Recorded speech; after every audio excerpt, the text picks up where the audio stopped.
Okay, so I had a lot of questions about the PS3 controller not running on PC and with the problems with it running on emulators. So today I'm going to show you how to install it on your computer, your PS3 controller, and how to use it over 3 emulators: the ePsXe, the PlayStation 1 emulator, the Pcsx2, the PlayStation 2 emulator, and the Sega Dreamcast emulator, Null DC.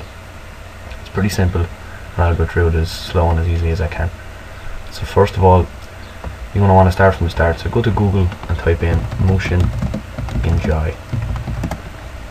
So that's MotioninJoy, and then click the first link here. So then you're going to want to scroll down here to where it says download link. So go into that page, and you'll have to scroll down until you find your operating system, which is here. In my case, 32-bit Windows 7. So I'm going to open that up and run it. And I'm going to skip this step here because it's pretty easy. You just run through and install.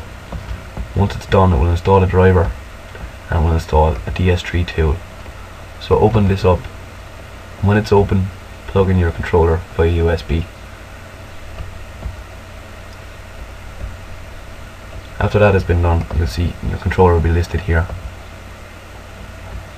So it will be automatically set under a profile of PlayStation 3, and in order to get the analog sticks to work, you'll want to hit this enable button. Then once that's done, go to options, and you'll be able to assign each button as you wish. Now, how to find out which button is which: open this game controller panel and go to properties. And as you hit the buttons on your controller, it will tell you what they are one by one. And how this is your left analog stick, your right analog stick, and your point of view hat is down over in the corner. That will be your D-pad.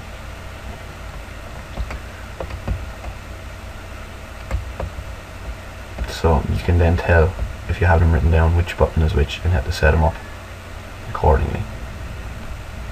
You can use mine as a guide if you like.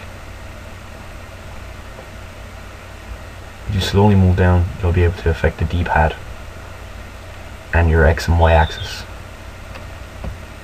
and also your Z axis and your right stick axis. So once you're happy with this, just save the changes and then return to profiles.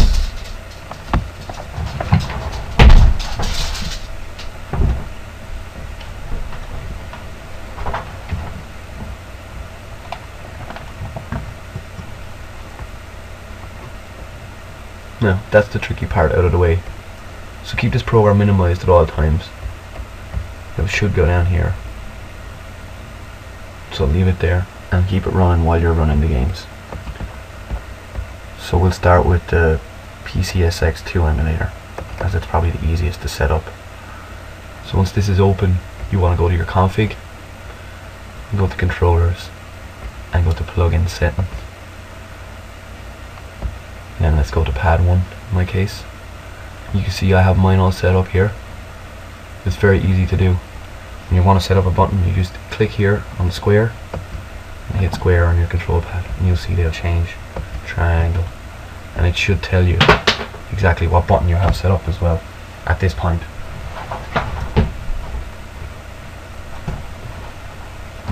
And that's how easy it is to set up the Pcsx2. Just go through these buttons one by one. The analog sticks are very easy to set up too, as are L3, R3 and L2. So then apply these settings, press OK, and run your game.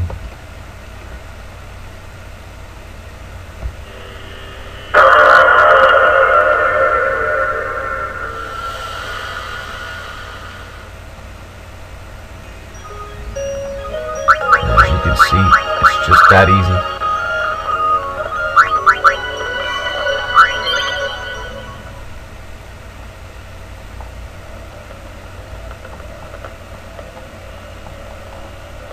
Excuse the slowness of the game.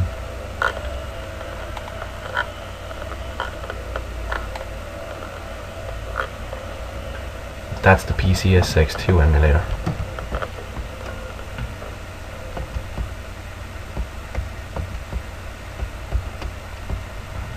Moving on to Null DC, which is one of the tougher ones to use. You're going to want to go Options, Maple, Port A for your first controller, and then Config Keys for player 1. And then it's just as simple as setting up L and then L1, R is in R1, Y, B, A, X as you like. Analog, then your x-axis is to your left or to your right, so just move this left or right and do the same with the other one. This is the x and y axis. The d-pad is actually down here. They have this messed up. Don't affect this setting, just press it and move your d-pad. Any button on your d-pad will do. It's just to pick it up. I usually press up, and that's Null DC cover.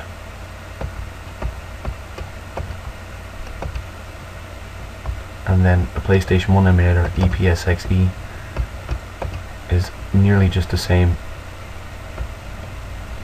as the ePsX2. So with the gamepad, port 1, pad 1, and just set them up as you would the same. Just click the buttons. Actually, you have to click these and then press where you want it. Now set up as they go. Pretty simple.